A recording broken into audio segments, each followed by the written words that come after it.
We are fresh off of the third MLB draft in this series in the Salt Lake City franchise. We are 12 games under 500, and we are actually playing really good baseball right now. If I had to, put a number on how many wins that I expected at this point at around the trade deadline, I would kind of say this number would be ideal. So we are doing really, really good.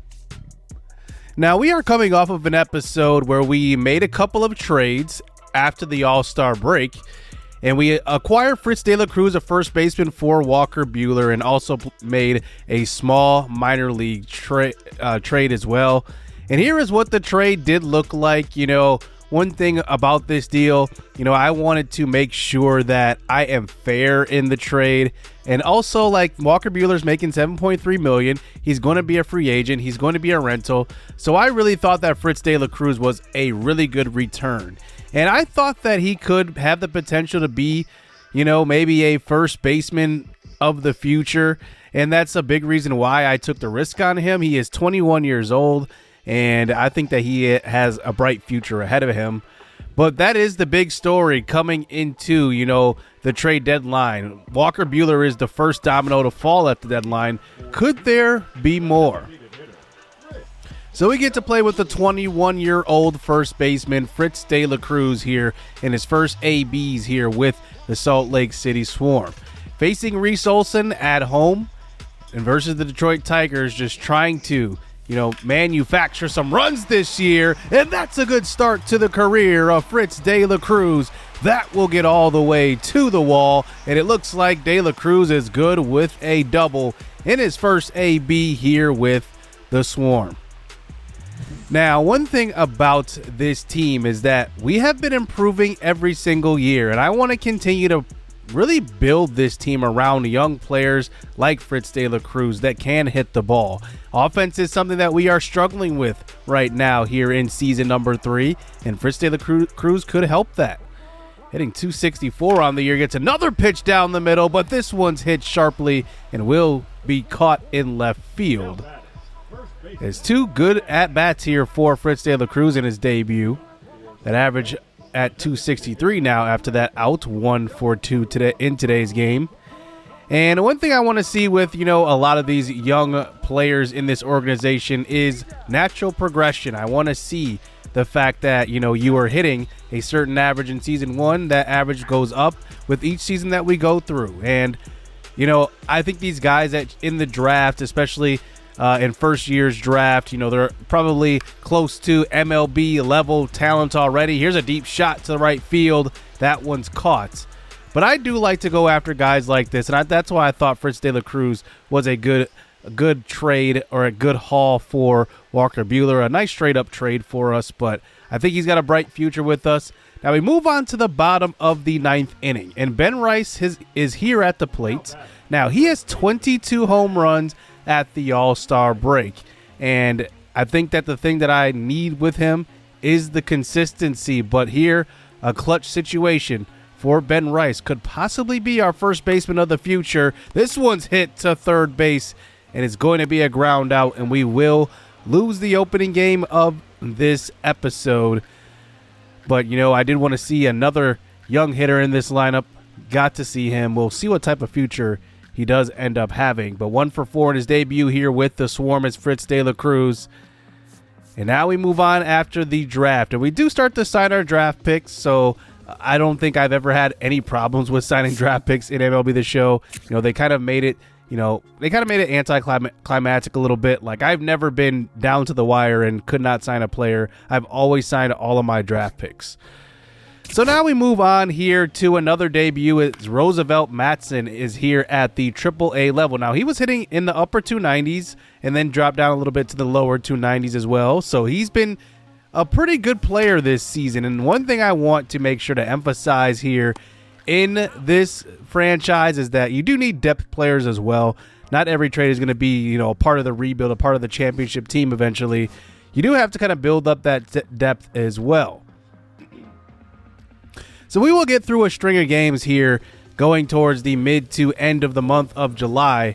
And here is Ryan O'Hearn on a big hit streak, and he's been on a few of these so far as a member of our team. And I think going into the offseason, Ryan O'Hearn is probably going to get a 1-year extension. And that will allow us to continue to groom out these young players we have on our team. Right now we have, well, Ben Rice isn't really young anymore. He's 28 years old. And then we have now Fritz De La Cruz, just giving them time to naturally progress. Maybe not giving them 600 at-bats in a season early on in their career. Now Ryan O'Hearn with another shot here in the top of the 8th inning. And this one's going to be popped up into foul territory and will be an out. So it looks like his hit streak could be coming to an end. And now we move on to the bottom of the 9th inning. Now it's a 12-10 game. Pop up in the infield. Mariano Castro, who was our other all-star, will get another save added to his resume this year. I'm actually surprised he's not on the Rookie of the Year list.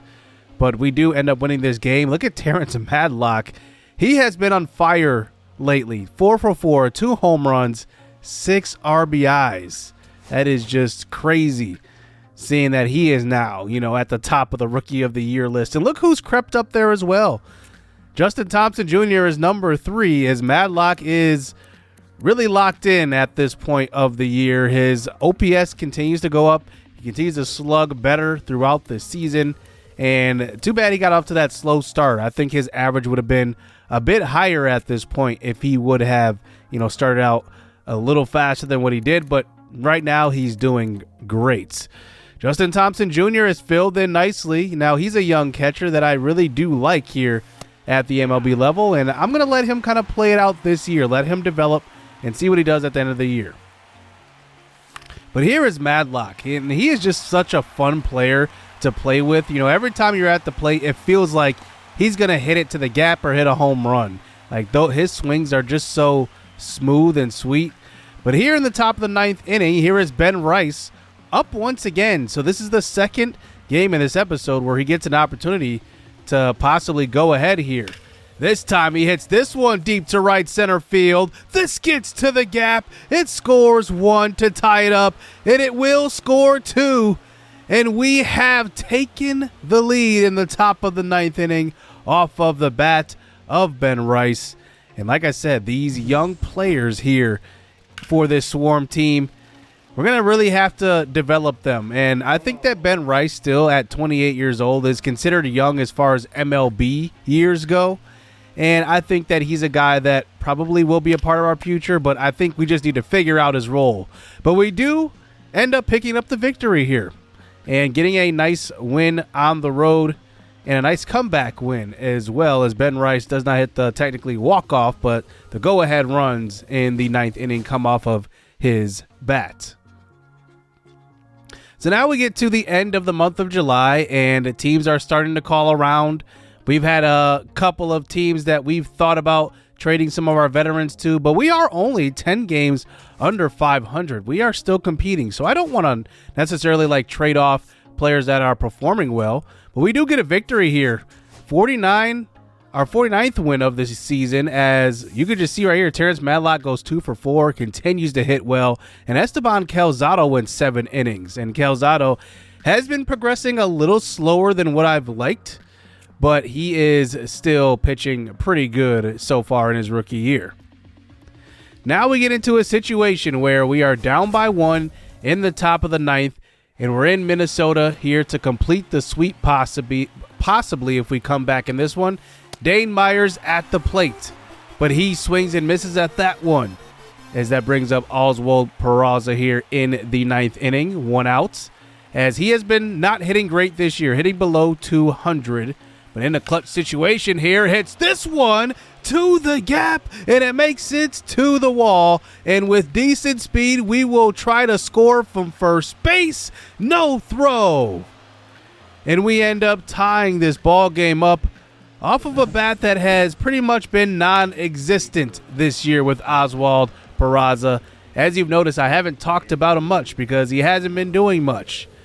Speaking of not doing much, Andrew Monasterio comes off of the bench to pinch hit here to possibly give us another run in the 9th, and that one will just do it. It gets to center. The throw home will not be in time, as Monasterio makes it over to second, and he came into the season kind of having a higher expectation as a veteran who will be a good, productive MLB player, but that's all he's really been able to do, just pinch hit.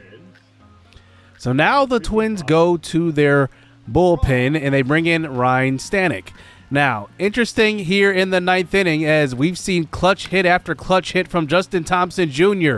this year. But here is the weirdest single that you will see. An inside pitch. It softly hits a shortstop, and he beats it out. So this 9th inning does continue here, as we have runners on first and second. Weston Wilson at the plate, and he hits one hard up the middle. That gets through. The throw home will be on time, but not on target, as Madlock does score from second. And now it is a 2-run lead in the 9th inning. We're still going here. There's still one out in this inning, as that brings up Fritz De La Cruz to the plate. He hits this one down the left field line. That gets to the wall. And the 21-year-old player traded at the deadline will extend this lead 5-1, as the throw is not in time, as Weston Wilson with a nice slide at home gets around the tag. So remember, there is still one out here in the 9th inning. And the skipper goes to the bullpen here and does call on Brendan Bernardino, who comes in as a guy that's appeared in 48 games this year. He could hit 100 by the end of the year. Who knows? But now it's 5-1. Ryan O'Hearn gets a hanger, and that one's hit hard to second. You don't want to make that mistake often, as Ryan O'Hearn barely misses it, and it's a ground ball to second. Ben Rice, who's been clutch in this episode, goes to opposite field. That's hit all the way to the wall with 2 outs. Drives in another run, and it is 6-1. This inning just won't end for the Twins, as that brings up probably one of the more dangerous hitters here in baseball at this point. He hits one to center field. That gets down, and another run comes across. It is now 7-1. So now here, will this inning continue, as Dane Myers bats around here and gets to his second AB in the inning? But we do end up coming all the way back in the 9th, down 0-1, and end up winning 7-1 off of 13 hits. So how a game can really change here. They only had 2 hits in that game. They were about to win. And that was going to be a 1-0 interesting victory for the Twins, but it ends up being a comeback victory here for Salt Lake. So now we near the trade deadline, and the deals do start to come in. William Contreras goes to the Twins. He's got 1 year remaining here on his contract, and he will hit free agency. You know, he's not a player that we're interested in, because obviously we have a young catcher. It might be different if we didn't, but he's probably going to get a big payday, and the Twins do take a chance after everything that just happened to them in that series. And William Contreras is hitting .286 this year as well. But look at what they got back here. David Festa goes to the Brewers, and the Brewers looks like they are maybe not heading for a rebuild, but looking to bolster the rotation a little bit. But they do replace, and not really replace, but they get back Taylor Ward, and he's due $15 million this year. So it's pretty much a straight money swap as far as that goes. But then they bring on Johan Duran, and Johan is 29 years old, but he will also be a free agent. So they're really taking a big swing here. I don't know why they would get rid of Contreras, though. He's one of the best hitters in all of baseball at this point. Then Carlos Correa gets traded from the Twins.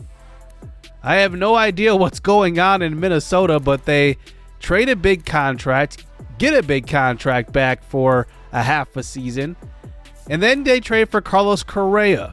Now, this is interesting because the Pittsburgh Steelers, but, the Pirates are looking to maybe start over. And they end up getting Tamar Johnson, who was one of the top prospects here. The Twins do get Tamar Johnson. I don't know what they're trying to do there, but interesting moves here at the deadline. Austin Wells goes to the Brewers. Maybe in one of the more bizarre moves that the Brewers could do here. They basically get worse at the position. The only benefit to this is that they get a catcher under contract for the next 3 years who's technically going to arbitration, and maybe they're saving a bit of money. But this move really doesn't make sense. Why would you trade away one catcher to get another? Ted Ludwig ends up going in this deal. He was a first rounder back in season 1's draft.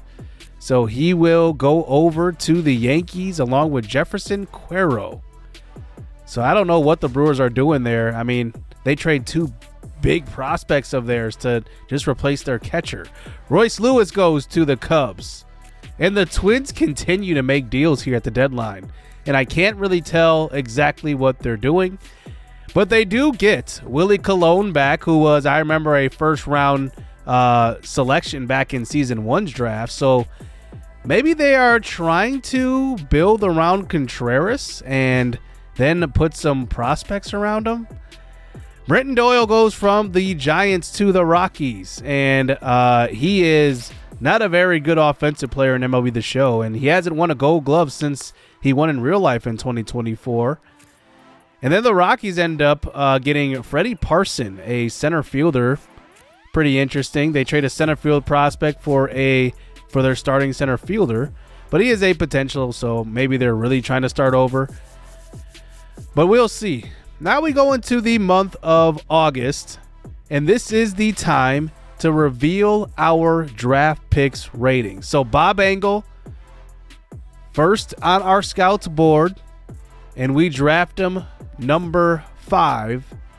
So here we go. Let's reveal these ratings. And Bob Engel is 85 potential and 72 overall to start. Now, one thing with Engel is that he is great offensively, don't get me wrong, but terrible defensively. Looking at the fielding, it's at 39. Can't get much worse than that. But obviously the offensive skills are there. 70 contact, 82 contact versus left. And that 79 clutch is also really good. Now, I do not see him as a shortstop, though.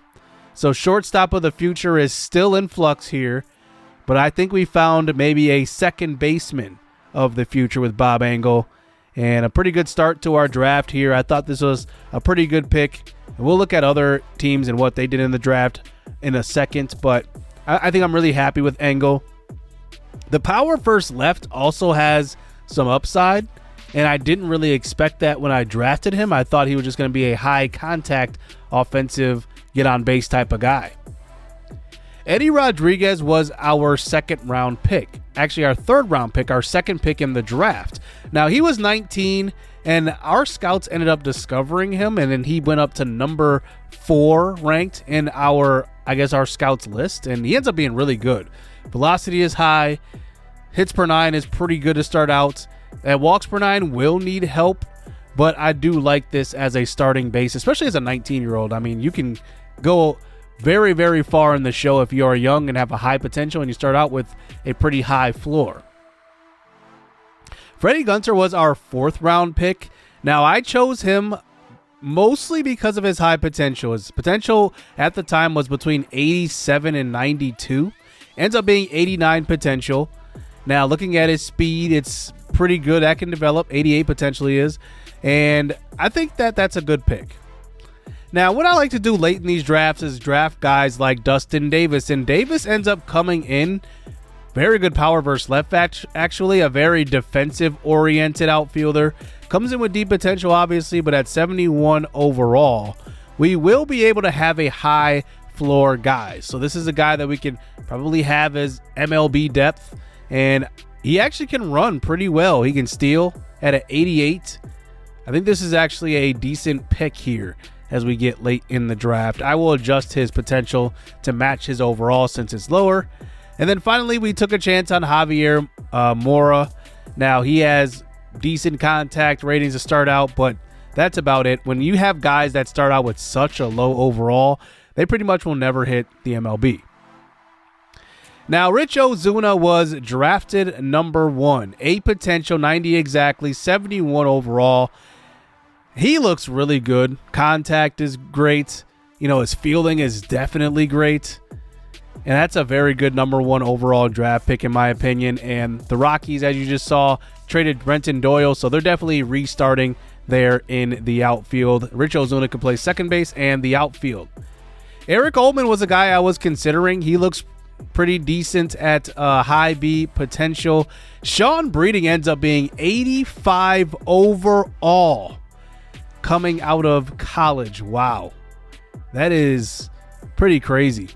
85 overall is maybe one of the highest I've seen in MLB The Show. And man, he's ready day one. The White Sox pretty much in this draft find their ace right away at the MLB level, which is pretty crazy. But that the MLB or the CPU is really good about moving players up that they draft pretty quickly. And this is going to be no question. Sean Breeding is going to be like already one of the top prospects in all of baseball as soon as he hits the majors. Jody Ziegler was a pretty good pick here by the Guardians. They pick up a 73 overall 18-year-old pitcher. Now, his stamina, though, is really low, so I don't know how great of a starter he's going to be. Kevin Colsey was drafted after us. Now, he was one of the players we were considering. And now that I look at Colsey, I really, really like his ratings. I think he's good defensively. The offense is there. The clutch is high. Would have been a very safe pick with our pick also. Now, the reason why I didn't draft him, though, he came in a little older at 23, so I didn't know exactly what his ceiling might be, but he looks like a good player. Omar Flores goes to the Miami Marlins, and he was really, really well-rounded when I scouted him. One thing I liked about him is that his arm had the potential to be elite, and he ends up having a 72 arm. As an 18-year-old, that's pretty good. He's a decent runner at 69 speed, but yeah, his hitting is really good. I could see him being a really good player eventually. Johnny Kennedy went to the Cardinals. They drafted a pretty much a high potential player in the first round here with Rich Madrigal. I believe that was one of their compensatory picks that they got as well. Looking at our division, though, the Dodgers do not draft well, but they continue to win World Series. So it's going to be interesting to see how they end up being down the road, like way down the road. But, you know, the Padres have a decent draft, I would say. Nothing special. And I would say that the Rockies probably had, besides us, the best draft in this division. So as we near, you know, kind of this September call-ups to the month of August, we are only 9 games under 500 at this point. We are chasing the wild card spot here. We are kind of far away at the moment.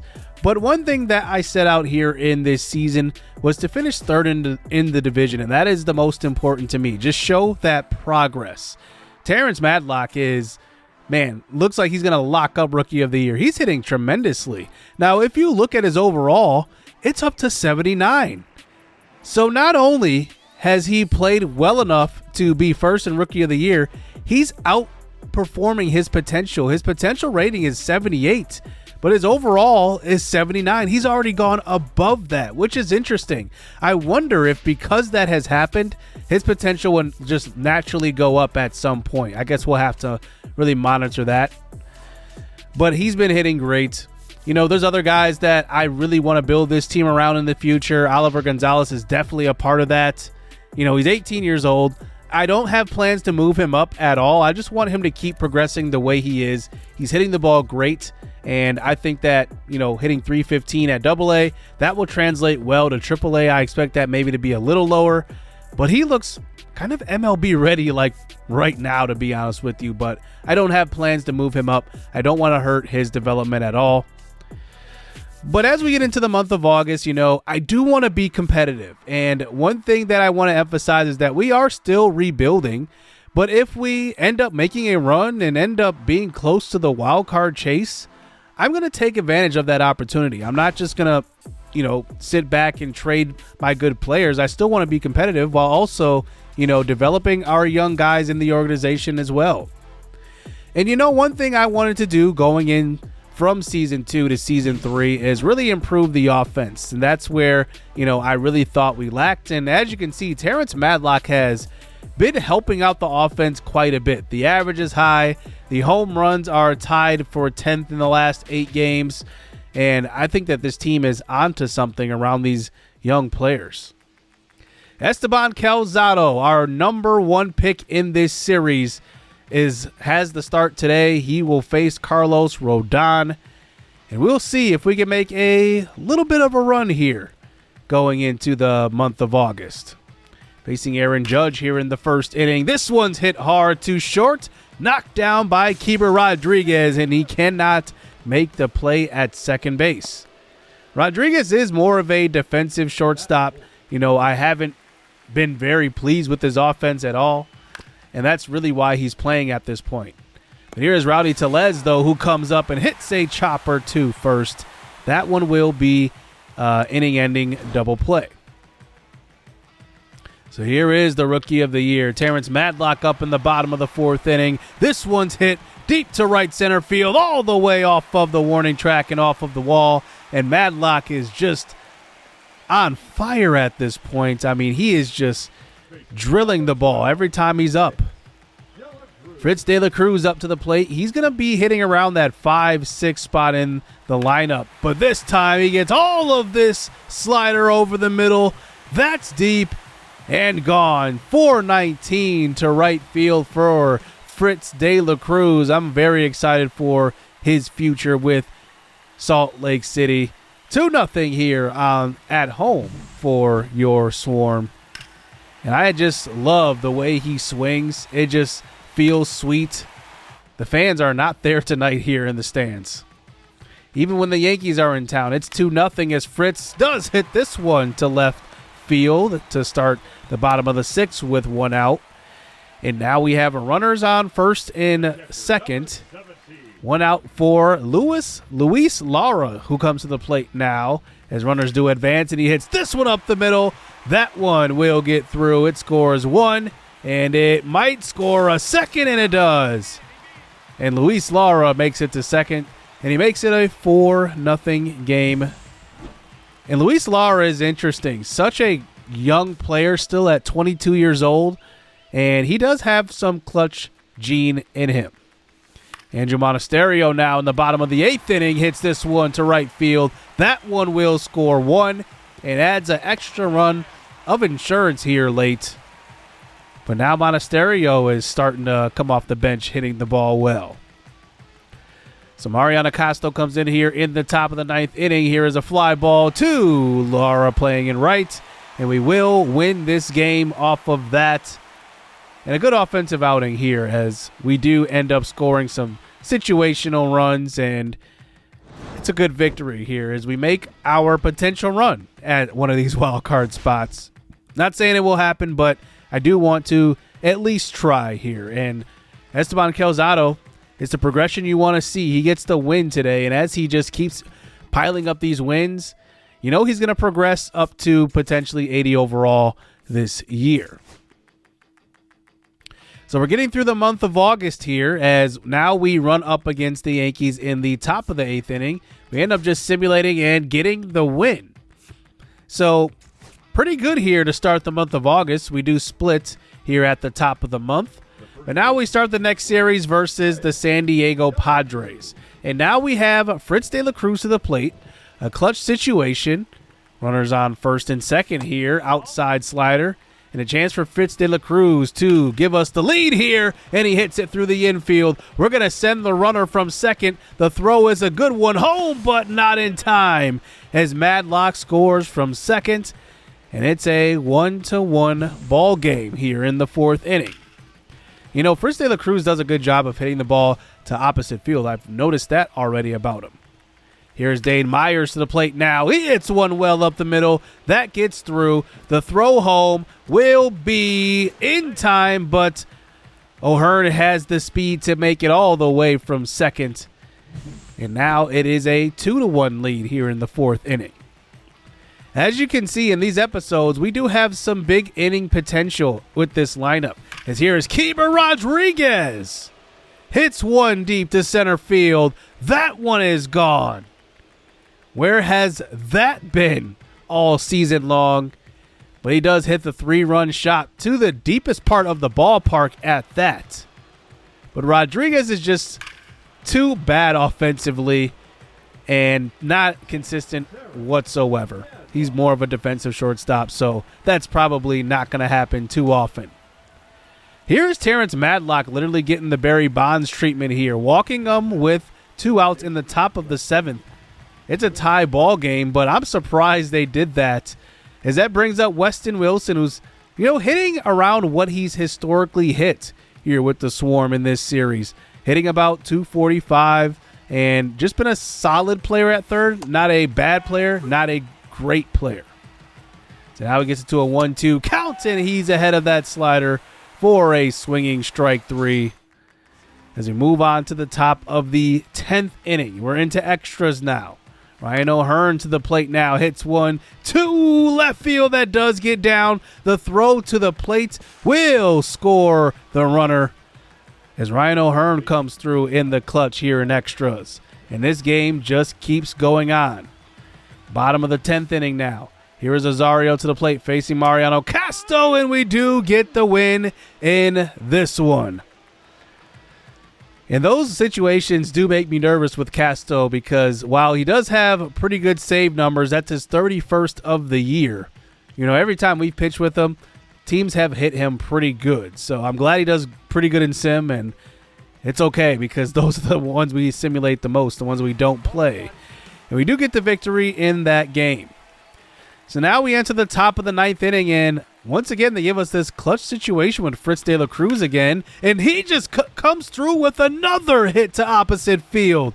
That gets all the way to the wall. It scores 1. We tie this ball game up in the 9th inning again. Teams just have to fear this lineup a little bit. Maybe they're not afraid, but they have to respect it, because this team continues to fight in these games. Here is Justin Thompson Jr. who comes through. That's a single to center. The throw home will not be in time, and it is a 6-4 ball game. So these young kids are really, really impressive here at the plate here in the month of August. And this is a pretty good time to get hot, because they got to get used to making these playoff runs and playoff pushes. But we do get a nice 6-4 victory versus the Padres. So like I said, the goal was to finish third in the division. The Padres are probably going to finish second, but we got to show that we are here to stay. And that's a big 6-4 victory on the road as well. So the next game of that series, I do end up just simulating, and we end up sweeping the Padres to start this month. And in this game, Fritz De La Cruz went 2 for 3. He has been swinging a hot bat, along with Terrance Madlock. He goes 1 for 5 in that game as well. All right, so we do have to go on the road once again and face the Milwaukee Brewers. And once again, it's another situation with Fritz De La Cruz, runners on second and third, but this time he cannot deliver. But that does bring up Ryan O'Hearn, Mr. Veteran for us here in this lineup. He hits this one hard up the middle. It gets through. It's going to score 2, and we do extend this lead 6-2 here in the 7th inning. And how about Ryan O'Hearn in this series so far? He's been impressive. He was one of those guys, those undervalued free agents, and he has really shown that he has a lot left in the tank. Christian Yelich here in the bottom of the 9th, and he will pop up to third base and end this ball game. And another victory going through the month of August.